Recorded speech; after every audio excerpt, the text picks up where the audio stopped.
எப்படி இருக்கீங்க? நான் ரொம்பவே நல்லா இருக்கேன். வாய்ஸ் மட்டும் கொஞ்சம் சேஞ்ச் ஆகிருக்கும். நல்ல கோல்டு, அதனால தான் கொஞ்சம் அட்ஜஸ்ட் பண்ணிக்கோங்க. லாஸ்ட் வீக் எங்கள் ஃபேமிலியில் ஒரு மேரேஜ் ஃபங்க்ஷன் இருந்துச்சு. அது ரிலேட்டடான கொஞ்சம் கிளிப்ஸ் தான் இந்த வீடியோவில் நான் ஆட் பண்ணியிருக்கேன். வாங்க இப்போ வீடியோக்குள்ளே போயிடலாம். இந்த கிளிப்ஸ் எல்லாம் மேரேஜுக்கு நாள் நான் எடுத்தது. அன்றைக்கி ஈவினிங் போல் கொஞ்சம் டீ போட்டு குடிச்சிட்டு அடுத்த வேலையை பார்க்கலாம் அப்படின்னு அந்த வேலையை தான் பார்த்துட்டு இருந்தேன். என்னதான் ஸ்டீல் டம்ளர், கப்ஸ் இதிலெல்லாம் டீ குடித்தாலும் இந்த கிளாஸ் டம்ளர் இருக்கு இல்லையா, இதில் டீ குடிக்கிறப்ப தனி டேஸ்ட் மாதிரி எனக்கு தோணும். உங்களில் யாருக்காவது அந்த மாதிரி தோணியிருக்கா அப்படின்னு என்கிட்ட சொல்லுங்கள். கடையிலலாம் நம்ம டீ வாங்கி குடிக்கிற நேரமும் இந்த மாதிரி கிளாஸ் டீயில் கொடுப்பாங்க இல்லையா, ஸோ அந்த மாதிரி டேஸ்ட்டு நம்ம வீட்லேயும் கிடச்ச மாதிரி எனக்கு தோணும் பர்சனலாக. நெயில் பாலிஷ் ஏதாவது வாங்கலான்னு வெளியில் போய் ஃபேன்சி ஸ்டோருக்கும் போயிட்டு வந்திருந்தேன். அங்கே ஒரு 2 கிளிப்பு வாங்கியிருந்தேன். இப்போ நார்மல் யூஸுக்கு இந்த மாதிரி பிளாக் கலர் கிளிப் தான் நான் யூஸ் பண்ணுறது. ஒரு போனி டெயில் மாதிரி போட்டுக்கிறது. இந்த வெயிலுக்கு கொஞ்சம் நல்லாயிருக்கு. ஃப்ரீ ஹேர்லாம் விட்டால் நல்லா ஹாட்டாக இருக்கிற மாதிரி இருக்கிறதுனால அதில் ஒரு 2 வாங்கினேன். அப்புறம் நெயில் பாலிஷ் பார்த்தேன், எனக்கு அவ்வளோவா கலர்ஸ் பிடிக்கலை. இந்த ஃபேக் நெயில்ஸ் இருந்துச்சு. இதை நான் மீஷோவில் ஆல்ரெடி பார்த்துட்டு இருந்தேன். இந்த மாதிரி ஒரு செட்டுக்கு குறைஞ்சது 150 அந்த ரேஞ்சில் இருந்துச்சு. இது 50 ருபீஸ்க்கு இருந்தோன்னா சரி இதே வாங்கி ட்ரை பண்ணுவோம். ஏன்னா டேஸ்லரில் எனக்கு பிடிச்ச மாதிரி கலர்ஸ் அவைலபிளாக இல்லாததுனால இது நான் வாங்கியிருந்தேன்.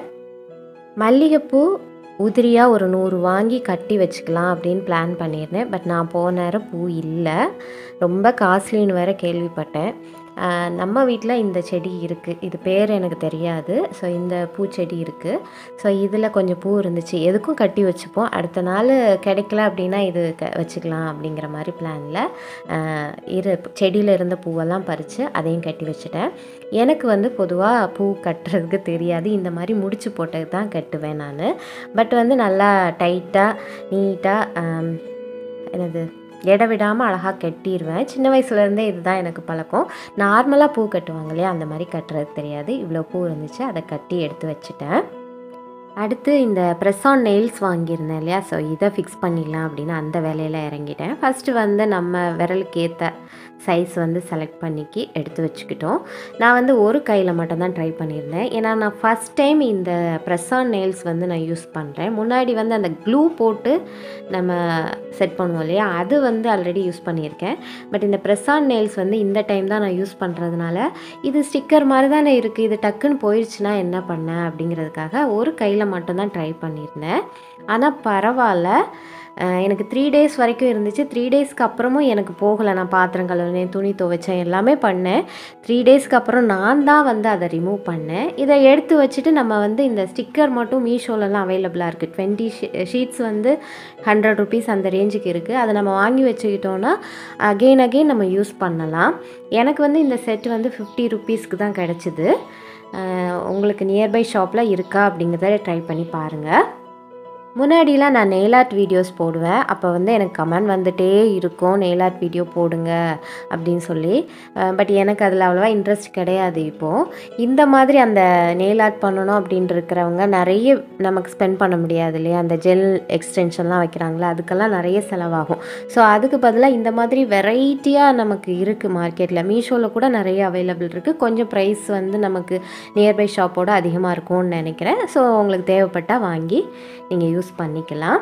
அடுத்து காலுக்கும் நெயில் பெயிண்ட் போட்டுட்டேன். காலில் நெயில் எனக்கு ஆல்ரெடி இருந்துச்சு, அதனால எக்ஸ்டென்ஷன்ஸ் எதுவும் வைக்கலை, என்னோடய நெயிலே பெயிண்ட் பண்ணிக்கிட்டேன்.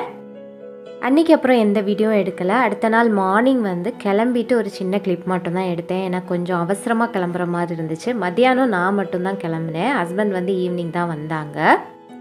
நாகர்கோவில் போயிட்டு அங்கேருந்து அக்காவும் அக்காவோட குட்டி பையனும் மட்டும் வந்திருந்தாங்க. 3 பேருமா சேர்ந்து மண்டபத்துக்கு போனோம். அங்கேருந்து சர்ச்சுக்கு வெட்டிங்க்காக போயிட்டாங்க. அங்கேருந்து ஒரு ஆட்டோ பிடிச்சி 2வது சர்ச்சுக்கும் நாங்கள் போயிட்டோம். அங்கே அம்மா அப்பாவும் அதுக்கு முன்னாடியே வந்திருந்தாங்க. நல்லபடியாக வெட்டிங்லாம் முடிஞ்சதும் அங்கேருந்து கிளம்பி மண்டபத்துக்கு வந்துட்டோம். அங்கே அம்மா அப்பா நான் அக்காவோட குட்டி பையன் எல்லோரும் சேர்ந்து செல்ஃபியெல்லாம் எடுத்துகிட்டு இருந்தோம். அப்படியே பேசிட்டு கொஞ்ச நேரம் இருக்க நேரம் பொண்ணு மாப்பிள்ளையும் மண்டபத்துக்கு வந்துட்டாங்க. கேக்கெல்லாம் கட் பண்ணாங்க. அதெல்லாம் பார்த்துட்டு இருக்க நேரம் சாப்பாடு போட ஆரம்பிச்சிட்டாங்க. நாங்கள் சாப்பிட்றதுக்கு போயிட்டோம். நல்ல டேஸ்டியான வெஜிடேரியன் சாப்பாடு தான். பொதுவாகவே கன்னியாகுமரி டிஸ்ட்ரிக்டில் கல்யாண வீட்டு சாப்பாடு ரொம்ப நல்லாயிருக்கும். அவங்கவுங்களுக்கு அவங்கவுங்க ஏரியா சாப்பாடு பிடிக்கும், அது உண்மை தான். ஆனாலும் இங்கே வந்து கொஞ்சம் ஸ்பெஷலாக இருக்கிற மாதிரி எல்லாருமே சொல்லுவாங்க. உங்களுக்கு வாய்ப்பு கிடச்சுன்னா ட்ரை பண்ணி பாருங்கள். நான் பொதுவாக வெளியில் போனேன்னா வீடியோஸ் எடுக்க மாட்டேன். அன்றைக்கி அக்கா, அம்மா, அப்பா எல்லோரும் இருந்ததும் ஏதோ கொஞ்சம் கொஞ்சம் வீடியோஸ் எடுத்தேன். சாப்பிட்டு முடிச்சுட்டு மாப்பிள்ளைக்கும் பொண்ணுக்கும் ஒரு பாய் சொல்லிவிட்டு வீட்டுக்கு கிளம்பிட்டேன்.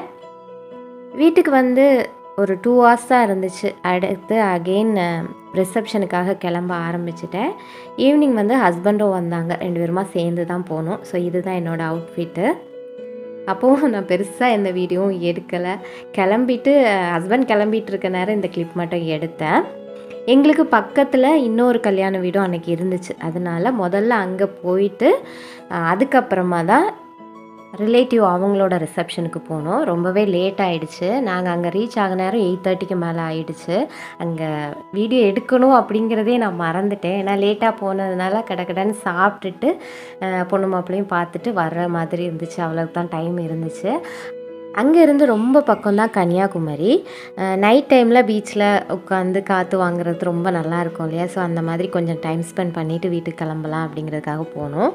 எப்போவுமே இந்த டைமில் நாங்கள் கன்னியாகுமரிக்கு நைட்டு போவோம். ஆனால் நல்ல கூட்டமாக இருக்கும். இந்த டைம் பார்த்திங்கன்னா ரொம்ப ஆளே இல்லை, ஆள் நடமாட்டமே இல்லை, ரொம்ப கம்மியாக இருந்துச்சு. அப்போ கொஞ்சம் சேஃப் இல்லையோ அப்படின்னு தோணுச்சு. பக்கத்தில் ஒரு கடை இருந்துச்சு, அதை மட்டும் லைட்டாக சுற்றி பார்த்துட்டு ஆல்ரெடி 9 o'clock மேலே ஆயிடுச்சு. சரி இனி வீட்டுக்கு கிளம்பிடலாம் அப்படின்னு சொல்லி கிளம்பிட்டோம்.